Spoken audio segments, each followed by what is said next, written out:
Flying ক্লাউডসের ইয়কশাম ধারাবাহিকের তৃতীয় ও শেষ পর্বে সবাইকে স্বাগত। আগের দুটি পর্বে আপনাদের দেখিয়েছি কিভাবে আমরা ইয়কশাম পৌঁছলাম। এসে উঠলাম ইয়কশাম কলোনির চুংদা হোমস্টেতে। হোমস্টের চারপাশেই দেখা হলো রং বেরঙের নানান পাখিদের সাথে। দেখলাম দুটো অসম্ভব সুন্দর সূর্যোদয় আর একই রকম মন ভোলানো একটা সূর্যাস্ত।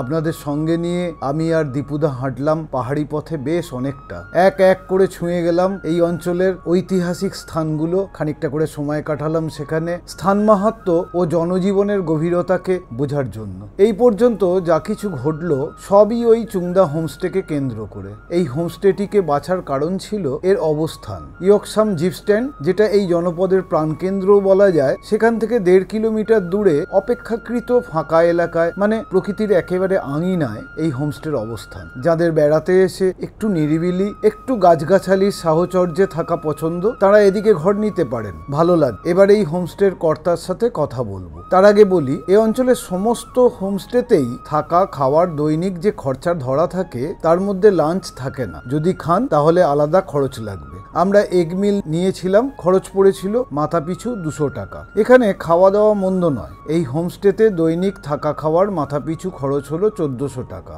তবে অফ সিজনে যদি আসেন কথা বলে দেখতে পারেন, কিছু কম হলেও হতে পারে। কারণ যে কদিন এখানে আছি তার মধ্যে আমাদের বাদ দিয়ে দেশি বিদেশি মিলিয়ে জনা 6 মানুষকে দেখেছি আপাত দৃষ্টিতে, যারা বেড়াতে এসছেন বলে মনে হয়েছে। जी मैं चुंगदा शेरपा, जो चुंगदा हिडन होम स्टे का प्रॉपर्टी है।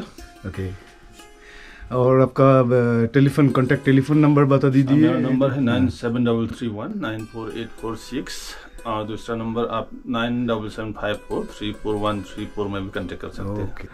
और जो रूम्स है, और कितना रूम है इधर? टोटल 5 रूम्स है इसको लेकर। हाँ जी सर। एकोमोडेशन कैसे है उधर? तो टोटल हम लोग 14 जन को एकोमोडेट कर एक साथ 14 लोग एकोमोडेट कर पाएंगे सर। 3 बेडेड है, 4 बेडेड है?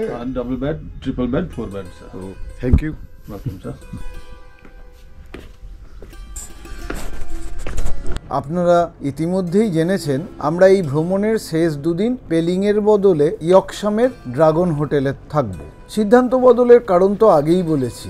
এই পর্বে আপনাদের সামনে ইয়কশামের অন্য আর এক রূপ, মানে একটু শহুরে রূপ তুলে ধরার চেষ্টা করব। সেই মতোই আজ সকাল সকাল ব্রেকফাস্ট সেরে সেই ছোট গাড়িটা, মানে গতকাল যেটাতে চড়ে আমরা হোটেল ড্রাগনের সামনে থেকে চুংদা হোমস্টেতে এসেছিলাম, সেটাতে চন্দনদা আর দীপুদা রওনা দিল ড্রাগনের দিকে। Mountaineering and adventure institute of Sikkim, মেইস। আমি আর অমিতদা চললাম পায়ে হেঁটে। এই প্লাম্বিয়াস লাগেজপত্র হোটেলের ঘরে রেখে ওই গাড়িতেই আমরা যাব পেলিং ঘুরতে। খরচ পড়বে 2500 টাকা।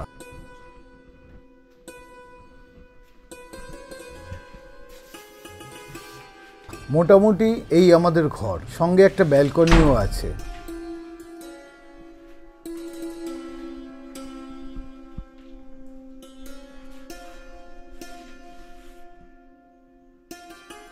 Attached bath.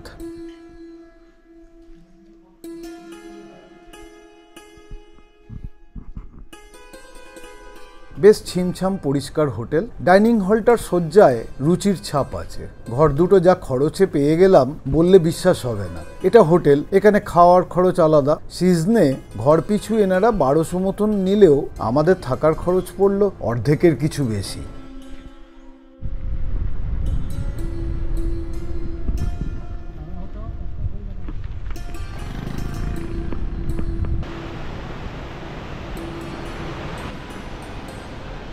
পেলিংয়ের পথে খানিকটা আসার পর এই রিভার ব্রিজটা থেকে ডান দিকের দৃশ্য অতি মনোরম। দুই পাশে খাড়া পাহাড়ের গা বেয়ে ঘন সবুজ জঙ্গল গড়িয়ে নেমে এসেছে পাথরে ভরা নদী খাতে। তার মাঝখানে পাথরের সাথে খুনসুটি করতে করতে বয়ে চলেছে এক চিলতে স্রোতস্বিনী আকাশ রঙা পোশাক তার শরীরে। নদীর নাম জানা নেই, কিন্তু নদী খাতের বিস্তার দেখে বড় নদী হবে বলেই মনে হয়। এটা কি রাথংচু হতে পারে? জানা থাকলে প্লিজ শেয়ার করবেন। ইয়কশাম থেকে কিলোমিটার 10 এসে পৌঁছলাম কাঞ্চনজঙ্ঘা ফলসের কাছে। এই ঝর্ণাটি 90-এর দশকের মাঝামাঝি পর্যন্ত লোকচক্ষুর আড়ালে ছিল। তোপজোড় ভুটিয়া নামে এক স্থানীয় ট্যুর অপারেটর ওই সময় এই ঝর্ণাটিকে আবিষ্কার করেন। রাস্তার সামনে থেকে ঝর্ণার যে অংশটা দেখা যায় তার আকার বা আয়তনের সাথে যে পরিমাণ জল বয়ে যাচ্ছে সেটা মেলে না। এই ব্যাপারটা আর বাঁকের দিক থেকে আসা জলের আওয়াজে খুব সম্ভবত ভুটিয়াজি কৌতূহলী হয়ে আরও ভেতরে গিয়ে আসল জলধারাটিকে দেখতে পেয়েছিলেন। পাহাড়ের গর্জটা খানিকটা উঁচুতে উঠেই বাঁদিকে বাঁক নিয়েছে। এখন এখানে পাশে বেড়া দেওয়া কংক্রিটের সিঁড়ি আর রাস্তা বানানো হয়েছে। সিঁড়ির ধারে দোকানে পসার সাজিয়ে বসেছেন স্থানীয় মানুষেরা, চা, কফি, ম্যাগি, অমলেট নিয়ে। 2000 সালে যখন এখানে এসেছিলাম তখন একটা ছোট্ট দোকান ছাড়া কিচ্ছু ছিল। সে সময় তোলা কয়েকটা ছবি এখানে দিলাম আপনাদের জন্য।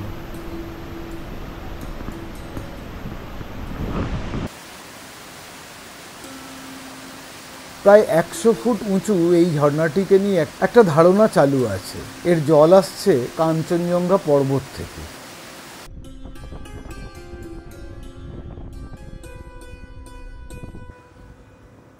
রাস্তার ধারে ঝকঝকে কাঞ্চনজঙ্ঘা রেঞ্জ দেখে দাঁড়িয়ে পড়লাম। দেরি হয়ে যাচ্ছে পেলিং পৌঁছতে, কিন্তু নীল আকাশের পটভূমিকায় কাঞ্চনজঙ্ঘা লোভ সংবরণ করা খুবই কঠিন।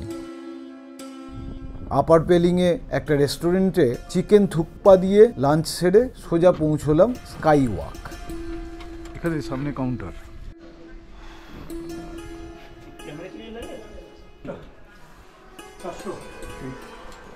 No online, only cash.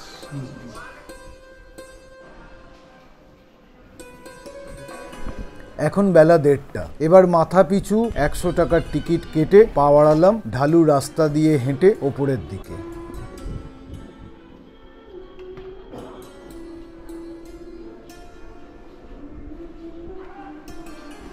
ওপরে খোলামেলা বেশ বড় এক চত্বর, মাঝখানে 137 ফুট উঁচু বোধিসত্ত্ব চেনরেজিগ বা অবলোকিতেশ্বরের মূর্তির ডান দিকেই স্কাই ওয়াক। এরপর খালি পায়ে যেতে হবে স্কাই ওয়াকে। এখানে জুতো রাখার পর্যাপ্ত জায়গা আছে, কোনো আলাদা চার্জ লাগে না। পায়ের তলার স্বচ্ছ মেঝে আর দুধারে স্বচ্ছ পাঁচিল দেওয়া হাঁটার রাস্তা। পেলিং শহর থেকে প্রায় 150 ফুট উঁচুতে আর সমুদ্রপৃষ্ঠ থেকে 7200 ফুট উচ্চতার এই আকাশপথের উদ্বোধন হয়েছিল 2018 সালের 1 নভেম্বরে। বিগত 6.5 বছরে অগুন্তি মানুষের পদচিহ্নে পায়ের তলার স্বচ্ছতা কিছুটা নষ্ট হলেও মেঘের মতন শূন্যে ভেসে বেড়ানোর একটা অনুভূতি কিন্তু এখনও অল্প বিস্তর হচ্ছে। আর আজ তো পাশে কাঞ্চনজঙ্ঘা রেঞ্জের ঝকঝকে উপস্থিতি, সব মিলিয়ে এক অনবদ্য অভিজ্ঞতা। পেলিং রোপওয়ে এখনো শুরু হয়নি, আন্ডার কনস্ট্রাকশন। ওই সামনের অফিসটা থেকে হবে আর কি। কাজ শেষের পথে। এটা শেষ হলে পেলিং শহর থেকে সহজেই চলে আসা যাবে এখানে, ভাড়ার গাড়ির প্রয়োজন হবে না।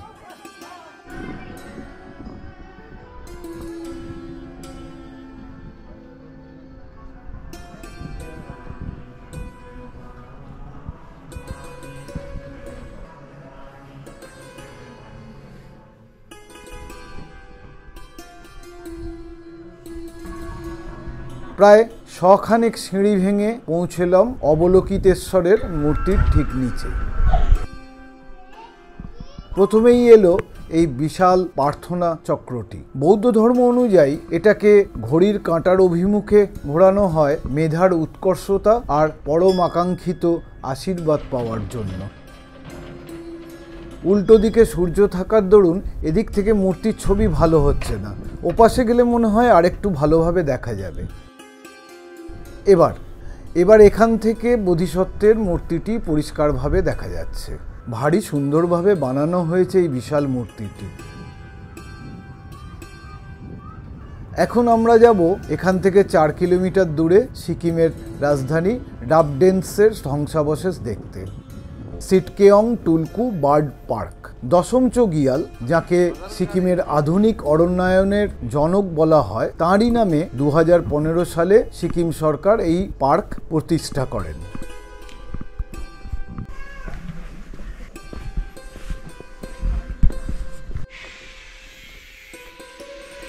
Bird park. বেশ খানিকটা জায়গা জুড়ে জাল দিয়ে ঘেরা এই পাখি বাগানের ডান দিকে জঙ্গলের মধ্যে দিয়ে পায়ে হাঁটা পথ ধরে এগোলাম কিলোমিটার 1.5 দূরে রাবডেন্সের দিকে। আমার এই পাখি বাগানে না যাওয়ার কারণ দুটো। এক তো খাঁচার পাখিতে আমার বিশেষ আগ্রহ নেই, বলতেই পারেন এখানে তো বেশিরভাগই বিদেশি পাখি, খাঁচাতেই তো জন্ম এদের। ঠিক কথা, পাশ দিয়ে হাঁটার সময় যে ডাকগুলো কানে এলো সবই সম্ভবত বিদেশি। কিন্তু দ্বিতীয় কারণ, এখন সময় 4টে, সামনের 1.5 কিলোমিটার রাস্তায় কতটা চড়াই আছে জানি না। রাবডেন্সে পৌঁছে দিনের আলো কতটা পাবো তা নিয়েও সংশয়ে আছি, তাই পাখি বাগান না দেখাই ঠিক করলাম।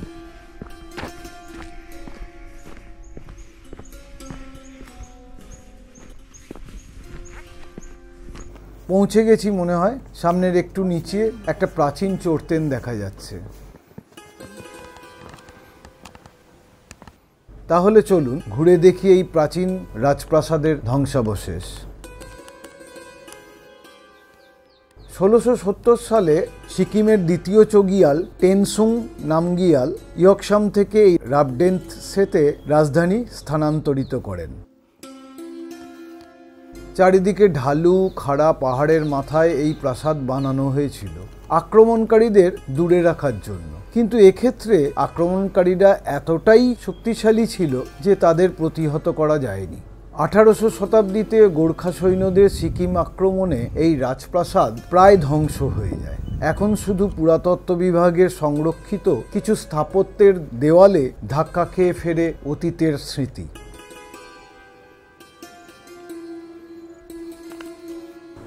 এখানে একটা বোর্ডে লেখা আছে place of worship in the palace area 3 চোরটেন্স। চোরটেন 3টের ঠিক পিছনেই কাঞ্চনজঙ্ঘা শ্রেণীর বিস্তার। রাজপ্রাসাদের স্থান নির্বাচনের ক্ষেত্রে মুন্সিয়ানার ছাপ স্বীকার করতেই হবে।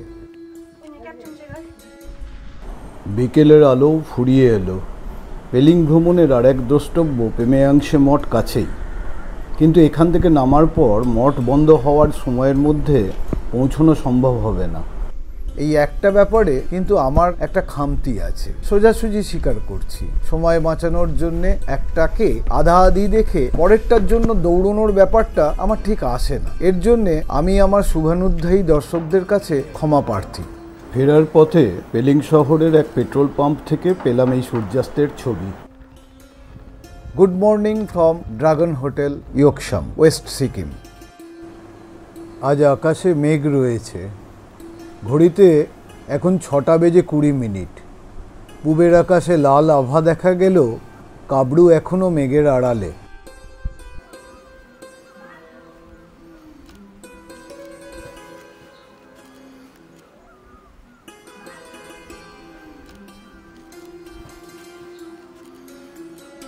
এবার মেঘের চাদর সরে গিয়ে মাউন্ট কাবরুর দেখা মিলল। একটা জিনিস লক্ষ্য করেছেন? ইয়কসাম কলোনি থেকে তোলা কাবরুর ছবির থেকে এখানকার ছবি যেন মনে হচ্ছে আরেকটু বেশি আকর্ষণীয়।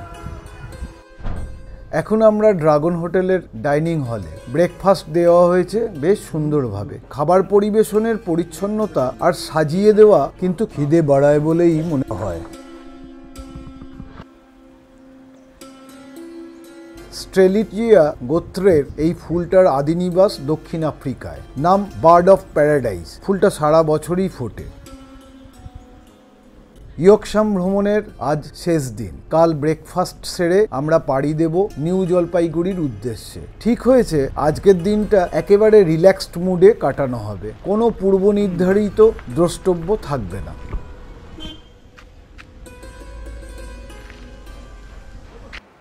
আদতে দক্ষিণ পূর্ব আমেরিকার এই ফুলের নাম ম্যাগনোলিয়া বা ম্যাগনোলিয়া গ্র্যান্ডিফ্লোরা। আমাদের দেশের অন্য পাহাড়ে একে হিমচম্পা বলা হয়, আর নেপালিতে বলে রুখ কমল।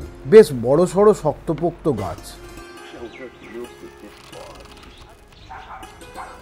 গুপ্তা রেস্টুরেন্ট পেরিয়ে রাস্তার ধারে গাঁদার ঝোপে ভিড় জমিয়েছে অজস্র ইন্ডিয়ান টর্টয়েস সেল প্রজাপতি। এবার দেখা হলো এই পুঁচকে প্রজাপতির সাথে, লেসার গ্রাস ব্লু মেল। ঘড়িতে এখন 5:15 আর কিছুক্ষণের মধ্যেই নেমে আসবে অন্ধকার। আমি আর চন্দনদা ঘুরে বেড়াচ্ছিলাম এদিক ওদিক। ইয়কশাম গ্রামে ঢোকার রাস্তার বাঁ পাশে ইয়কশাম সিনিয়র সেকেন্ডারি স্কুল। প্রতিষ্ঠা বর্ষটি লক্ষ্য করুন, 1952 সাল। পাশেই ফুটবল আর বাস্কেটবল খেলার মাঠ, কয়েকটা ছেলে ফুটবল খেলছে। আমাদের ঠিক পিছন দিকে রয়েছে বেশ পুরনো 3টি চোরতেন আর জংড়ি গোয়েচালা ট্রেক রুটের একটা সাইনবোর্ড। সামিটি লেকটা তো আছে, আছে,